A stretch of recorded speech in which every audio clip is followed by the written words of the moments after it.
Assalamualaikum warahmatullahi wabarakatuh. Berjumpa lagi bersama Salam Satu Profesi. Bagaimana keadaan tanaman kawan-kawan yang dilanda hujan terus-menerus seperti ini? Untuk daerah saya sendiri sudah hampir kurang lebih 1 minggu ini intensitas hujannya cukup tinggi, hampir tidak ada sinar matahari di siang hari. Untuk itu dalam kesempatan kali ini sambil melanjutkan video sebelumnya, yaitu penggunaan pestisida yang tepat pada tanaman bawang merah khususnya, kita harus ketahui terlebih dahulu bahwa dalam cuaca yang seperti ini kita harus ekstra dalam perawatan bawang merah, karena kita sudah ketahui bersama bahwa dalam cuaca yang lembab atau hujan yang terus-menerus mengejar tanaman kita bisa mengakibatkan tanaman kita terserang oleh jamur yang berbahaya. Dan apabila tanaman kita sudah terserang jamur, maka akan sangat sulit sekali untuk penanganannya. Nah, dalam kesempatan kali ini kita akan mengulasnya dan belajar bersama apa fungisida yang tepat dan bagaimana cara aplikasinya. Yuk simak terus video ini sampai selesai agar kita bisa memahaminya bersama. Dan bagi kawan-kawan yang baru bergabung di channel Cevo nomor 1, jangan lupa untuk klik tombol subscribe-nya agar kalian tidak ketinggalan sama video-video terbaru dari kita. Dan bagi kawan-kawan jangan lupa untuk klik tombol loncengnya dan juga jempolnya sebagai parameter partisipasi kawan-kawan atas channel ini. Terima kasih. Nah, kita langsung saja dalam pembahasan. Kita harus ketahui bersama bahwa salah satu faktor yang bisa mengakibatkan untung atau ruginya kawan-kawan petani bawang merah adalah faktor dari serangan hama. Dan salah satu hama tersebut adalah jamur. Apalagi pada musim kali ini hujan terus-menerus mengguyur, maka kita harus ekstra dalam perawatan bawang merah. Nah, untuk aplikasi yang tepat sasaran kita harus pahami terlebih dahulu bagaimana sifat dan kerja dari fungisida tersebut. Yang pertama adalah fungisida yang bersifat kontak atau fungisida non-sistemik. Fungisida kontak adalah fungisida yang dapat diserap dan ditranslokasikan atau dipindah lokasikan di dalam jaringan tanaman. Fungisida ini hanya membentuk lapisan penghalang di permukaan tanaman dan umumnya bagian daun tempat fungisida disemprotkan. Fungisida ini hanya berfungsi mencegah infeksi cendawan dengan cara menghambat perkecambahan spora yang menempel di permukaan tanaman. Karena itu fungisida kontak berfungsi sebagai protektan dan hanya efektif bila digunakan sebelum tanaman terinfeksi oleh penyakit. Jadi untuk fungisida ini sangat cocok sekali bagi kawan-kawan untuk melakukan tindakan pencegahan. Nah, contohnya apa mas fungisida yang bisa kita gunakan untuk melakukan tindakan pencegahan? Untuk saya pribadi, saya selalu merekomendasikan kepada kawan-kawan ada beberapa fungisida. Yang pertama adalah fungisida ditan dengan bahan aktif mankozeb 80 WP atau juga bisa menggunakan antrakol dan masih banyak lagi.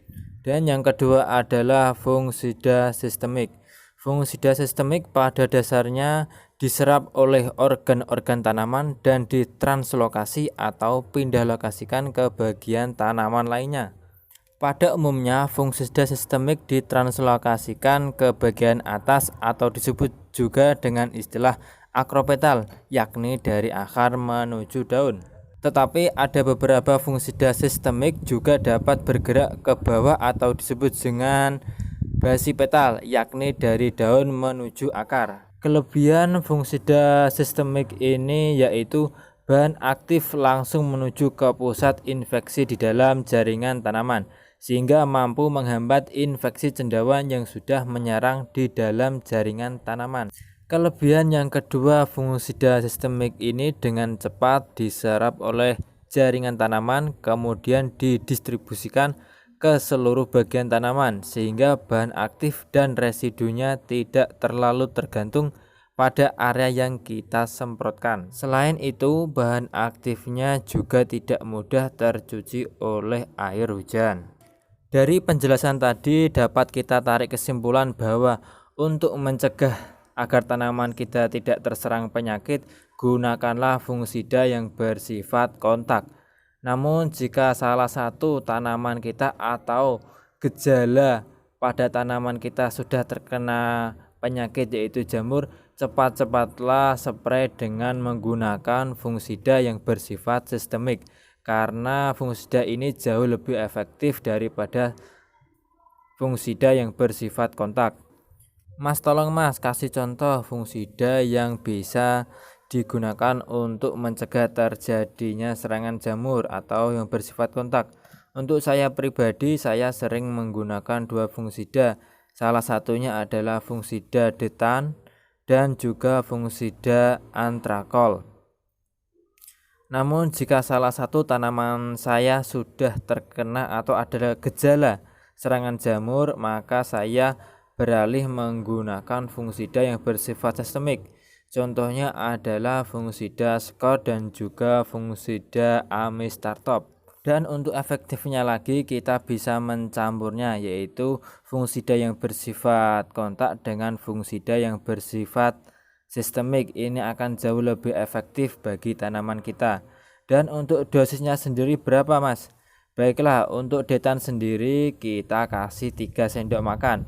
Dan untuk skor atau amistartop kita bisa menggunakan satu tutup kecil untuk satu tangki yang berukuran 14 liter.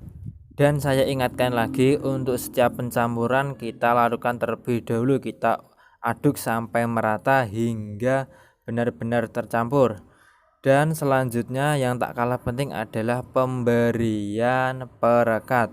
Ini sangatlah penting untuk efektivitas dari fungisida tersebut. Untuk perekat sendiri kalian bisa memilihnya sesuai dengan harga yang kalian inginkan. Dan ada juga fungisida yang memiliki dua bahan aktif sekaligus. Contohnya apa Mas? Contohnya adalah fungisida Ridomil Gold. Fungisida Ridomil Gold MZ termasuk fungisida jenis sistemik dan kontak yang bersifat mencegah dan mengobati penyakit langsung ke pusatnya. Ridomil Gold MZ memiliki kandungan dua bahan aktif yang berfungsi mengendalikan penyakit baik dari bagian dalam atau dari bagian luar tanaman. Ridomil Gold sangat bagus untuk baik itu pencegahan maupun pengobatan pada tanaman yang sudah terkena jamur. Dan saya sering menggunakan fungisida ini berumur sekitar 15 hari baik untuk pencegahan, terutama lagi untuk musim penghujan seperti ini sangat efektif untuk melindungi tanaman kita dari yang namanya serangan busuk umbi atau lodoh pada tanaman bawang merah. Dan untuk takarannya sendiri, jika baru berumur 15 hari saya kasih 2 sendok per tangki. Namun jika berumur 20 hari ke atas saya gunakan 3 sendok makan untuk satu tangkinya. Dan jika ada pertanyaan bagi kawan-kawan silahkan bertanya di kolom komentar. Dan jika video ini dirasa bermanfaat silahkan share ke sosial media kalian agar banyak kawan-kawan yang mengetahui dan mengerti fungisida apa yang cocok yang kita gunakan agar tanaman kita tetap sehat dan tumbuh dengan subur. Salam satu profesi dari Tuban. Wassalamualaikum warahmatullahi wabarakatuh.